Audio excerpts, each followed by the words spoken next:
बिस्मिल्लाहिर्रहमानिर्रहीम। अस्सलामुअलैकुम। मैं हूँ फहद खान और आप देख रहे हैं चारगुल टीवी। नाजरीन, 13वीं सदी ईस्वी के आगाज़ में शुमाल मगरबी एशिया की चरागाहों से एक ऐसा शख्स उठा जिसने दुनिया की बुनियादों को त्योबाला करके रख दिया। चंगेज़ खान की सपाक दानिश की रुत पर सवार मंगोल मौत और तबाही का हरकारा साबित हुए और देखते ही देखते शहर के बाद शहर, इलाके के बाद इलाका और मुल्क के बाद मुल्क उनके आगे सरगर्म होते चले गए। महज चंद अशरों के अंदर अंदर खून की होली खेलते, खोपड़ियों के मीनार खड़े करते, हंसते बसते शहरों की राख उड़ाते चंगेज़ खान के जर्नेल बीजिंग से मॉस्को तक फैली दुनिया की तारीख की सबसे बड़ी मुतसिल सल्तनत के मालिक बन गए, जिसे तारीख ने मंगोल सल्तनत के नाम से याद किया है।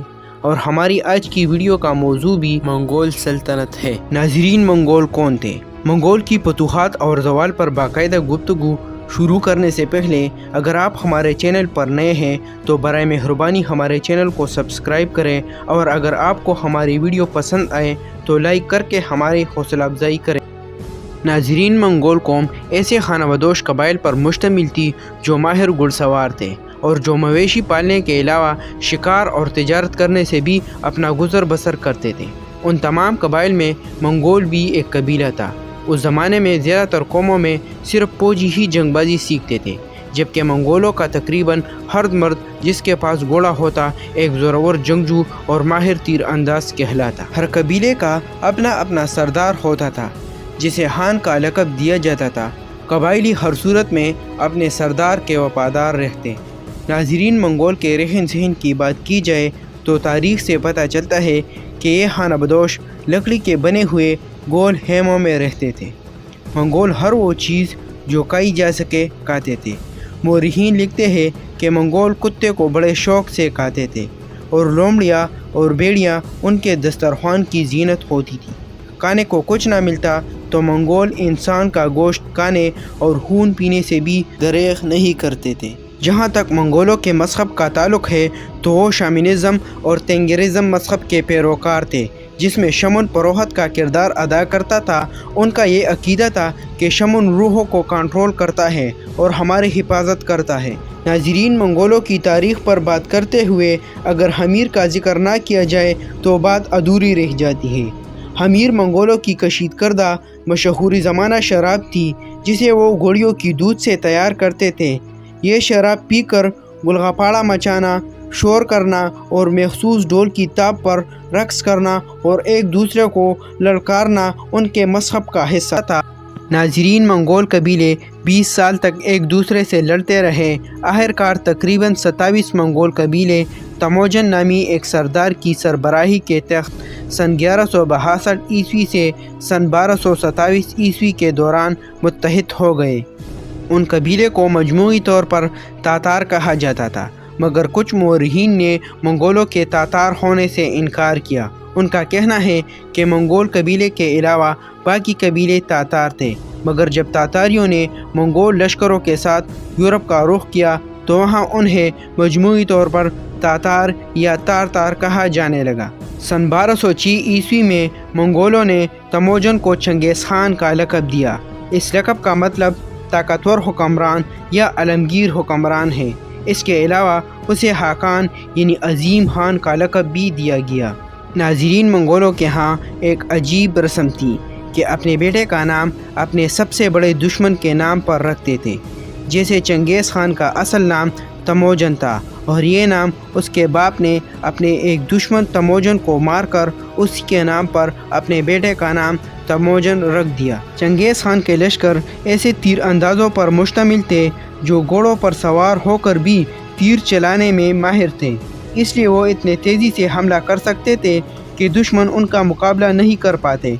अक्सर मुख्तलिफ लश्कर एक ही वक्त में मुख्तलिफ इलाकों पर हमला आवर होते। इसी तरह मैदान जंग हज़ारों मील तक फैला होता। इनका रिटाइन साइक्लोपीडिया के मुताबिक चंगेज़ खान जंगबाजी के लिहाज से सिकंदर आज़म या नेपोलियन अव्वल से बहुत आगे था।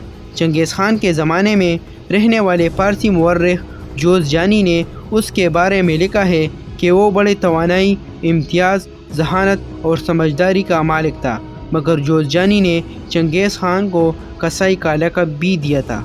شمالی چین کا علاقہ منچو نامی ایک قوم کے قبضے میں تھا۔ انہوں نے اپنے سلطنت کو سنہری سلطنت کا نام دیا۔ منچو کے علاقے تک پہنچنے کے لیے چنگیز خان کے لشکروں کو صحرائے گوبی کو پار کرنا پڑا، مگر یہ ریگستان بھی ان ہنہ بدوشوں کی راہ میں رکاوٹ نہ بن سکا۔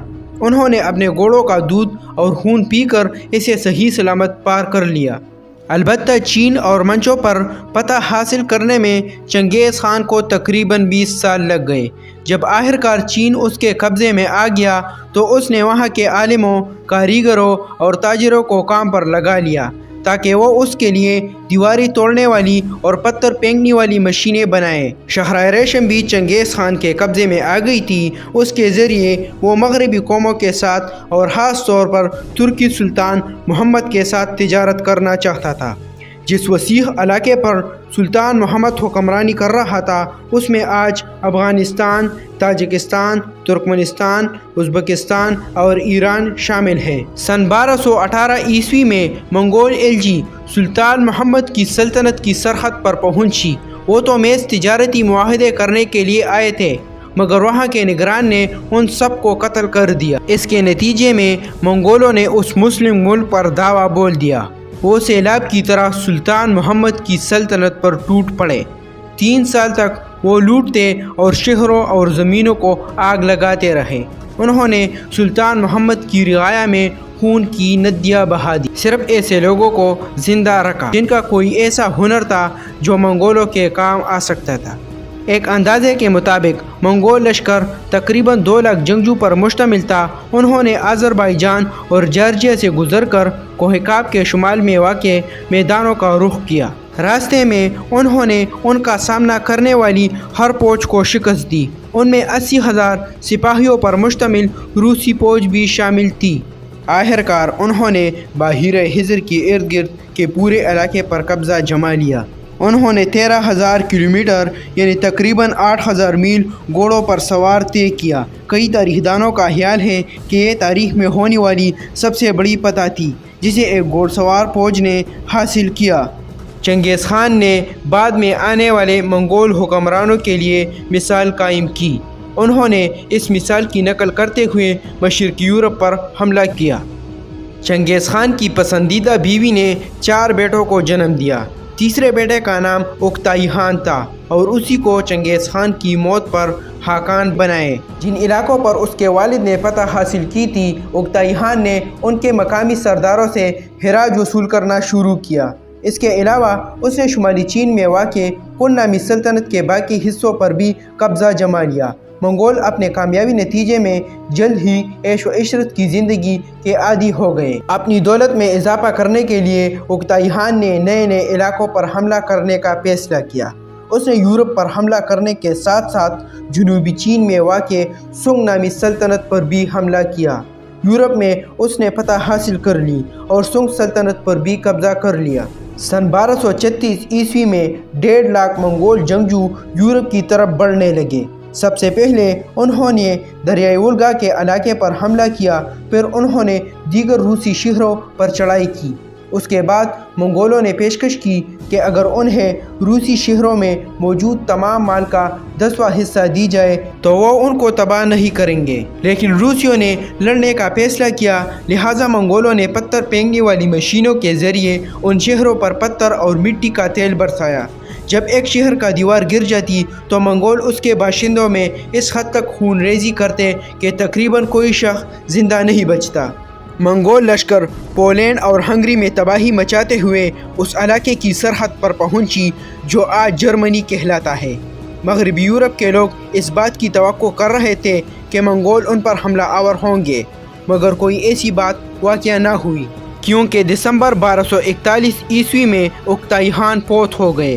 اس لیے تمام فوجی کمانڈر ایک نئی حکمران کو منتخب کرنے کے لیے منگولیا کے دارالحکومت قراقرم واپس لوٹے، جو 6,000 کلومیٹر یعنی تقریباً 4,000 میل دور واقع تھا۔ اوکتائی خان کے بیٹے قیوق خان کو خاقان کے عہدے کے لیے منتخب کیا گیا۔ قیوق خان کی تخت نشینی کے وقت ایک اطالوی رہبر بھی دربار میں حاضر تھا۔ اس نے 15 مہینے کا سفر طے کیا تاکہ وہ قیوق خان تک پوپ انوسنٹ چہارم کا ایک پیغام پہنچا سکے۔ पोप ने मंगोलों से ये वादा चाहा कि वो दोबारा से यूरोप पर हमला नहीं करेंगे। इसके अलावा वो इन्हें ईसाई मज़हब को कबूल करने की तरगीब देना चाहता था। क्यूक ने ऐसा वादा करने से इनकार किया। उसने पोप को ये पैगाम भेजा कि बादशाहों का एक टोला अपने साथ लाकर मेरे पास आओ और मेरे ताज़ीम करो। नाज़रीन, सन 1251 ईस्वी में मंगू खान अगला हाकान बना। अपने भाई किबलाई खान समेत उसने जनूबी चीन में वाक़ सुंग सल्तनत पर हमला किया। इसके साथ साथ मंगोलों के एक और लश्कर ने मगरिब का रुख किया और शहर दमिश्क को शिकस्त दी। उस वक्त ईसाई मुसलमानों के खिलाफ सलीबी जंग लड़ रहे थे। वो ये देखकर बहुत खुश हुए कि मुसलमानों ने मंगोलों के हाथ शिकस्त खाई है। यहाँ तक कि बगदाद में रहने वाले ईसाई अपने मुसलमान पड़ोसियों को कत्ल करने लगे और उनके घरों को लूटने लगे। अब ऐसा लग रहा था कि मंगोल लश्कर मुसलमान दुनिया को तबाह और बर्बाद कर देगा। मगर ऐन उस वक्त मंगू खान की मौत की खबर मिली। एक बार फिर मंगोल फौज अपने वतन वापस लौटे। उन्होंने सिर्फ 10,000 सिपाहियों को सरहद की हिफाजत के लिए खड़ा किया। थोड़े ही अरसे बाद मिस्री फौज ने इस कदरन छोटे लश्कर का नाम व निशान मिटा दिया। ताहम जनूबी चीन की जंग में मंगोल लश्कर ने सुंग सल्तनत के खिलाफ फतह हासिल कर ली। किबलाई खान इस सल्तनत पर हुकूमत करने लगा और इसे युआन का नाम दिया। उसने एक नया दारुल हुकूमत तामीर किया जो आज तक बीजिंग के नाम से मशहूर है। सन 1279 ईस्वी के लगभग किबलाई खान ने चीन के उन इलाकों पर भी फतह हासिल कर ली जहां सुंग सल्तनत की हिमायती बाकी थे। इसी तरह चीन तकरीबन 370 साल के बाद पहली बार मुत्तहिद हो गया। नाज़रीन, सन 1300 ईस्वी के लगभग मंगोलों की सल्तनत में शगाब बढ़ने लगे। चंगेज़ खान की औलाद में से बाज़ अफराद ताकत आजमाई करने लगे। इसके नतीजे में मंगोल सल्तनत के दीगर हिस्सों में मुख्तलिफ खान हुकूमत करने लगे। इसके अलावा मंगोल उन इलाकों की तहजीबों को अपनाने लगे। चीन में भी किबलाई खान की औलाद एक दूसरे से ताकत आजमाई करने लगे, जिसकी वजह से वो अपना इख्तियार खोने लगे। चीनी लोग नाक़िस हुक्मरानों, करप्शन और हिराज के बोझ से उकता गए थे। लिहाजा उन्होंने सन 1368 ईस्वी में मंगोलों के तख्त को उल्टाकर युआन सल्तनत को ख़त्म कर दिया। एशिया और यूरोप पर मंगोल एक आंधी की तरह आए, थोड़े ही अरसे के लिए ज़ोर पर रहे और फिर आंधी की तरह जल्द ही थम गए। इसके बावजूद मंगोलों ने एशिया और यूरोप के नक्शे पर अपना निशान छोड़ दिया। दर हकीकत आज भी मंगोलिया में चंगेज़ खान को बाबाए कौम ख्याल किया जाता है। आज भी अगर कोई रेलगाड़ी में सवार होकर झील बेकाल से गुजरकर रास्ते में पड़ने वाला दरिया ऊनोन अबूर करे तो वो मंगोलिया पहुंच जाता है। नाज़रीन, इस उम्मीद के साथ आपसे इजाज़त चाहेंगे कि आपको हमारी वीडियो पसंद आई होगी। मिलते हैं बहुत जल्द एक नई वीडियो के साथ। अल्लाह हाफिज़।